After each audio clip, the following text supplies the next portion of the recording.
నెల్లూరు నగరంలో అభివృద్ధి పేరుతో పేదల ఇళ్లను అర్ధాంతరంగా తొలగించాలనే కూటమి ప్రభుత్వ నిర్ణయంపై Nellore city incharge MLC Parvathareddy Chandrasekhar Reddy తీవ్ర ఆగ్రహం వ్యక్తం చేశారు. నెల్లూరు 5వ డివిజన్ పాత చెక్పోస్ట్ సెంటర్ జాఫర్ సాహెబ్ కాలువ పక్కన నివసిస్తున్న పేదలను ఇళ్లు ఖాళీ చేయాలని లేదంటే జేసీబీలతో కూల్చేస్తామంటూ అధికారులు బెదిరింపులకు దిగడంపై ఎమ్మెల్సీ పర్వతరెడ్డి చంద్రశేఖర్ రెడ్డి తీవ్రంగా మండిపడ్డారు.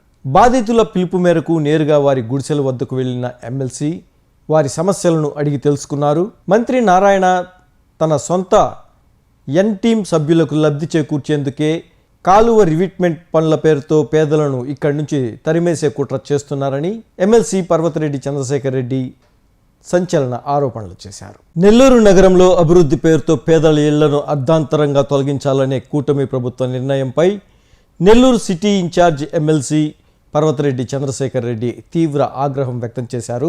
నెల్లూరు 5వ డివిజన్ పాత చెక్పోస్ట్ సెంటర్ జాఫర్ సాహెబ్ కాలువ పక్కన నివసిస్తున్న పేదలను ఇళ్లు ఖాళీ చేయాలని లేదంటే జేసీబీలతో కూల్చేస్తామంటూ అధికారులు బెదిరింపులకు దిగడంపై ఎమ్మెల్సీ పర్వతరెడ్డి చంద్రశేఖర్ రెడ్డి తీవ్రంగా మండిపడ్డారు. బాధితుల పిలుపు మేరకు నేరుగా వారి గుడిసెల వద్దకు వెళ్లిన ఎమ్మెల్సీ వారి సమస్యలను అడిగి తెలుసుకున్నారు. మంత్రి నారాయణ తన సొంత టీం సభ్యులకు లబ్ధి చేకూర్చేందుకే కాలువ రివిట్మెంట్ పనుల పేరుతో పేదలను ఇక్కడి నుంచి తరిమేసే కుట్ర చేస్తున్నారని ఎమ్మెల్సీ పర్వతరెడ్డి చంద్రశేఖర్ రెడ్డి సంచలన ఆరోపణలు చేశారు. నిజంగా మీకు ఒక మంచి మనసు ఉండి డెవలప్మెంట్ కోసం మేము చేస్తా ఉన్నామంటే ఎవరినైనా మనం ఒప్పించవచ్చు. అలా కాకుండా ఎక్కడో అడుగున కాలువ అంచులో ఉన్నటువంటి పేదల్ని వాళ్ళంతా కూడా ఇక్కడ పేదవాళ్ళు ఇక్కడ నివసిస్తా స్థానికంగా ఇక్కడ ఉన్నటువంటి కొన్ని ఇళ్లలో పాచి పనులు చేసుకుంటా చెత్త కాగితాలు ఏరుకుంటా వాళ్ళ జీవనం వాళ్ళు సాగించుకుంటా ఉన్నారు. వాళ్ళని తరిమేయాలా అన్నది వాళ్ళ మీద మీకు పడింది.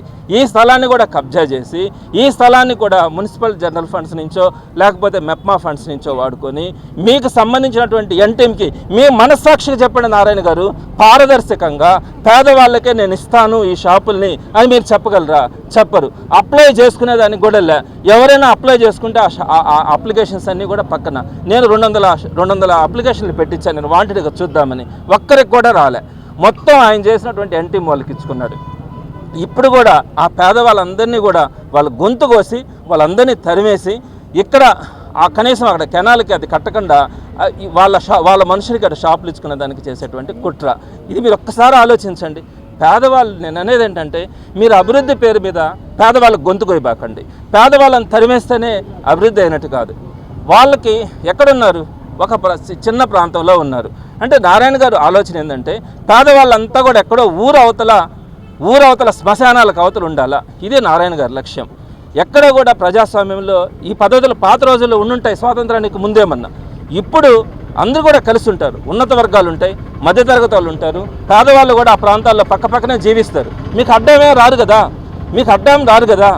వాళ్ళు ఆ ఉన్న వాళ్ళ దగ్గరికి వెళ్ళి పాచి పనులు చేసుకొని వాళ్ళు దగ్గరలో ఉన్నటువంటి స్కూల్స్లో వాళ్ళ పిల్లల్ని చదివించుకుంటా వాళ్ళు బతుకుతారు. ఆ బతకడం కూడా మీరు ఇక్కడ బతకడానికి లేదు. ఎక్కడో ఊరవతల బతకమంటే అక్కడి నుంచి పాచి పనులు చేసుకోవడానికి వాళ్ళు ఇక్కడికి రావాలంటే ఉదయాన్నే వచ్చి సాయంత్రం దాకా ఇక్కడ పనులు చేసుకొని మళ్ళీ తిరిగిపోవాలంటే సాధ్యమా? రాగలరా? వాళ్ళకి వచ్చేది ఎంత వస్తుంది? నెలకు ఒక పాచి పని చేస్తే ఒక ఇంట్లో 2000 రూపాయలు వస్తుందేమో, 2 ఇళ్లలో చేసుకుంటే 4000 వస్తుంది. 4000 రూపాయలకు వాళ్ళు ఆటోలు పెట్టుకొని అక్కడ పాచి పనులు చేసుకొని మళ్ళీ అడిగి పోగలరా? అక్కడ నువ్వు ఉండేటువంటి 1000 మంది 1500 మంది మొత్తం అందరూ కూడా పేదవాళ్ళు అయితే వాళ్ళకి అక్కడ పనులు దొరకవు కదా. అక్కడక్కడ కూడా ప్రాంతాల్లో చిన్న ఇట్లాంటి కాలువ గట్ల మీద ఉంటారండి. కాలువ గట్ల మీద పేదవాళ్ళు ఉంటే అక్కడ కూడా ఉండకూడదని చెప్పేదానికి మీకు ఆ హక్కు ఎవరు ఇచ్చారో అర్హత ఎవరు? పోనీ ఇక్కడ ఉన్న ఇబ్బంది, ఈ రోడ్డుకి ఇబ్బంది, ఈ రోడ్డుని డెవలప్ చేయాలనే నాకు మంచి విషన్ ఉందని అంటావా? తప్పకుండా సహకరిస్తారు వాళ్ళకి ఆల్టర్నేటివ్ కట్టడానికి. అట్లా కాకుండా నేను మీ వాళ్ళకి షాపులు ఇచ్చుకోవడానికి వాళ్ళని తరిమేస్తాను, వాళ్ళని ఇక్కడి నుంచి బలవంతంగా జేసీలు పెట్టి కూలదోస్తానంటే వైసీపీ ఒప్పుకోదు.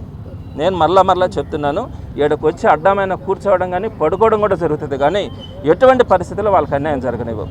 ఓకే, మీరు జాఫర్ సాహెబ్ కెనాల్ పక్కన రివిట్మెంట్ కట్టాలా, ఆ బ్యాలెన్స్ పనులు చేయాలని మీకు చిత్తశుద్ధి ఉంటే మార్కింగ్ ఇవ్వండి. ఎంతవరకు మీకు మార్కింగ్ ఇస్తారో అంతవరకు ఏదైనా ఉంటే కూడా తీయిస్తాం, వాళ్ళని బతిలాడుకుంటాం. మీకు ఎక్కడైతే జాఫర్ సాహెబ్ కెనాల్కి రివిట్మెంట్ ఇవ్వాలనుకుంటున్నారో అంతవరకు ఇవ్వండి, మార్కింగ్ ఇవ్వండి. ఆ మార్కింగ్ ఇచ్చే ప్లేస్లో ఈ రోడ్డుకి దిగుదాల ఏదైనా ప్లేస్ ఎంతవరకు ఉంటుందో అంతవరకే వాళ్ళకి చిన్న ఇల్లులు కట్టియండి. లేదా చిన్న రేకులు ఇల్లు మీరు అక్కడ కట్టించారు కదా, రోడ్డు మీద పెట్టించారు కదా, రోడ్డు మీద మీరు బొంకులు పెట్టించారు కదా, రోడ్డుకి దిగువన కాల వంచున ఆ బొంకులు లాంటివి పెట్టించండి, దాంట్లో బతుకుతారు వాళ్ళు. ఆ బొంకులు లాంటివి ఆడ పెట్టించండి, వాళ్ళు బతుకుతారు. లేదు వాళ్ళు బతకడానికి ఇక్కడ వేసేటువంటి షాపుల్లో మీకు ఆ షాపులు ఇస్తాను మీరు బతకండి అని చెప్పండి. అది చెప్పకుండా ఇది చెప్పకుండా ఆ కమిషనర్ మార్నింగ్ వాక్ ఇక్కడికి వచ్చి మీరంతా కానీ ఇక్కడి నుంచి కానీ ఖాళీ చేయకపోతే నేను మీ అందరినీ కూడా బలవంతంగా జేసీలు పెట్టి మిమ్మల్ని కూలదోస్తానని చెప్తారు. ఇది నేను అనేది ఏంటంటే, నేను ఇక్కడ ఫోటోల కోసమో వీడియో కోసమో వైఎస్ఆర్సీపీ రాదు, అట్లాంటి పనులు చెయ్యం. తప్పకుండా కూడా ఇష్యూలో జెన్యూన్నెస్ ఉంటేనే వైసీపీ వస్తుంది. ఈరోజు ఇక్కడికి వచ్చింది, నిలబడతాం. నారాయణ గారు, నేను మీకు మరలా కూడా చెప్తా ఉన్నాను, మీరు కనుక ఇదే విధంగా మీ దగ్గర ఉండే ఎన్ టీం కోసం మీరు ఈ నెల్లూరుని ముక్కలు చెక్కలు చేస్తానంటే ఊరుకోలేం. పేదవాళ్ళ బతకూడదు, వారు ఊరవతల శ్మశానాల దగ్గరనే బతకాలంటే ఊరుకోం. వారు కూడా మనుషులే. ఇప్పుడు మనం చూసాం, వారందరిలో కూడా చాలామంది రకరకాలైనటువంటి ఆరోగ్య సమస్యలతో ఉన్నారు. ఎక్కడ కూడా వాళ్ళు మూర్ఛ రోగం అని ఒక ఆమె చెప్పింది. ఒక ఆమె ఇంట్లో నుంచి బయట వెళ్ళి ఒక పని చేసుకొని వచ్చి నేను ఇంట్లోకి వచ్చి పడుకోవాలని చెప్తా ఉన్నారు. ఇట్లాంటి పరిస్థితుల్లో వాళ్ళ నోట్లో మట్టి కొడితే ఏమొస్తుంది మీరు ఆలోచించండి ఒకసారి. కాబట్టి నేను మీకు మంత్రి గారికి కానీ నేను చెప్పేది ఒకటే, మీరు డెవలప్ చేయాలనుకుంటే తప్పకుండా రివిట్మెంట్ మీరు మార్కింగ్ ఇచ్చుకోండి. ఆ మార్కింగ్కి రోడ్డు దిగుదాల ప్లేస్లో వాళ్ళు బతకడానికి అవకాశం ఇవ్వండి. అలా గుడిసెలు పెట్టుకోవడం మీకు నచ్చకపోతే తప్పకుండా వాళ్ళకి అక్కడ పెట్టిన బొంకులు లాంటివి అయినా పెడితే వాళ్ళు తలదాచుకునే పరిస్థితి ఉంటుంది. వారు మహా అయితే ఒక 40-50 కుటుంబాలు ఉంటాయి, లేదా ఒక 60-70 కుటుంబాలు ఉంటాయి. అలా కాదు కూడదని చెప్పి వాళ్ళు ఎక్కడా కూడా ఉండకూడదు, నా మనుషులే బతకాలా అని మీరు కనుక ఆలోచిస్తే వైసీపీ ఒప్పుకోదని మాత్రం తెలియజేస్తాను నేను. అడగాలన్న ఇప్పటి వరకు రివిట్మెంట్ జరిగిన ప్రాంతం వాళ్ళు ఖాళీ చేశారు, వాళ్ళు అక్కడికి ఆల్టర్నేటివ్ చూపించారు, వాళ్ళు వెళ్ళారు. ఇప్పుడు ఇక్కడ సెకండ్ ఫేజ్ ఉంది. ఇప్పుడు మనం అనుకున్నది అక్కడ డెవలప్మెంట్ అనుకున్నాం, కానీ మీరేమో మీ వాళ్ళకి తీసుకొని వచ్చి రోడ్డు మీద అంగళ్ళు పెట్టించారు. అక్కడ ఉన్నటువంటి డిఫరెన్స్ కంటే అంటే ఇక్కడ చాలా గ్యాప్ ఉంది, ఇల్లు వేసుకోవడానికి చాలా గ్యాప్ ఉంది. సో ఇక్కడ రివిట్మెంట్ కట్టిన తర్వాత కూడా మనకి డౌన్లో చాలా ప్లేస్ ఉంది. సో అక్కడ జరిగిన అన్యాయం, ఒకవేళ కనుక అక్కడ ప్లేస్ లేదు, వాళ్ళు ఖాళీ చేశారు. ఇక్కడ ప్లేస్ ఉంది, వీళ్ళకి ఇచ్చే అవకాశం రివిట్మెంట్ తర్వాత కూడా ఆ పేదవాళ్ళకి ఇచ్చే అవకాశం కూడా ఉంది. కాబట్టి మీరు రివిట్మెంట్ వాల్ కట్టుకోండి. నెక్స్ట్ రెండోది, వీళ్ళకి ఎక్కడన్నా కనుక అలాట్ చేస్తుంటే ఆ ఇల్లు కంప్లీట్ కావాలా ముందు, వీళ్ళకి ఇచ్చే ముందు. కంప్లీట్ అయిన తర్వాత కూడా వాళ్ళకి ఒక సమయం ఇవ్వాల్సి వస్తుంది. ఇల్లు కంప్లీట్ చేయకుండా సమయం ఇవ్వకుండా ఇప్పటికిప్పుడు జేసీబీ పెట్టి మొన్న జేసీబీని తీసుకొని వస్తే వెనక్కి పంపించాం. అట్లా చేయకూడదని మాత్రం చెప్తా ఉన్నాం. వాళ్ళకి ఆల్టర్నేటివ్ చూపించండి, అది నేను అనేది. నేనేమంటానంటే గత ప్రభుత్వం జాఫర్ సాహెబ్ కెనాల్ రివిట్మెంట్ కానీ రోడ్డు కానీ డెవలప్ చేసింది. అయితే వారందరికీ కూడా ఆల్టర్నేటివ్ చూపించారు. ఇంకొక మాట కూడా, ఒకవేళ ఏదన్నా కనుక షాపులు ఇస్తామంటే మీకు ఇస్తామని కూడా చెప్పారు, కానీ అప్పట్లో ఇదంతా కూడా ఇబ్బంది అవుతుందని చెప్పి ఇవ్వలే.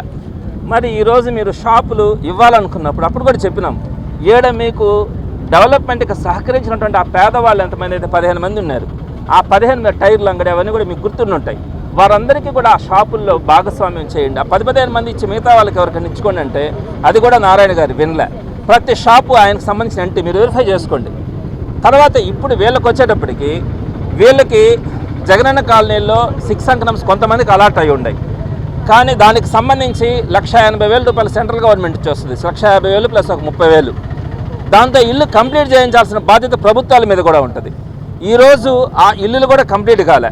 ఒకవేళ ఇల్లులు కంప్లీట్ అయినా కూడా ఇప్పటికిప్పుడు వాళ్ళు ఇక్కడి నుంచి పోవాలంటే బతకడానికి అవసరం కూడా వాళ్ళకి అంత సౌకర్యం కూడా కాదు. ఎందుకంటే స్థానికంగా ఇక్కడే పన్నుబాట చేసుకునే వాళ్ళకి ఒక సమయం కూడా ఇవ్వాల్సి వస్తుంది. ముందు అక్కడ కనుక ఆ జగనన్న కాలనీలో ఇల్లులు పూర్తి చేయగలగాల, ఆ తర్వాత ఖాళీ చేయడానికి కూడా మీరు సమయం ఇవ్వాలా, ఆ తర్వాత కూడా మీకు ఎవరైతే ఏదైతే అవసరం ఉంటుందో కనీసం ఆ రివిట్మెంట్కి యువతలు ఉండే దగ్గర మీరు కనుక షాపులు కానీ ఇల్లులు కానీ పెట్టాలనుకుంటే ఇక్కడ ఉండే వాళ్ళకే ఇవ్వాల్సినటువంటి పరిస్థితి కూడా తప్పకుండా ఉంటుంది. ఇది ఎవరైనా కూడా చేయాల్సినటువంటి ధర్మం, కనీస ధర్మం.